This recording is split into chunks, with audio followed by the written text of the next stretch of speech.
Bismillahirrahmanirrahim. Assalamu alaikum. My name is Hassan, and today we are going to add password or passcode to disable restricted mode. So we enable restricted mode, and when someone try to disable it or try to turn off restricted mode, so they need password. So we are going to add password on restricted mode. On top right you see three line hamburger menu, so click on it, and then you see setting and privacy option, so again click on it, and then you see content preference in content and display section, so click on it. So we are in content preference, and then you see restricted mode on, so click on it.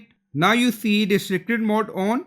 If someone want to disable it, then click on turn off easily. But we are going to add passcode. If someone want to turn off restricted mode on TikTok, so they need password. Now you see add password or add passcode, so click on it. So you can add or enter a passcode. If you share a device with someone else, add a passcode so they can't turn off restricted mode. Now you see you have added a passcode. When we try to turn off it, enter your current passcode to disable or turn off restricted mode in TikTok. So I hope you like this video. Please like, comment, share, subscribe. Thank you for watching.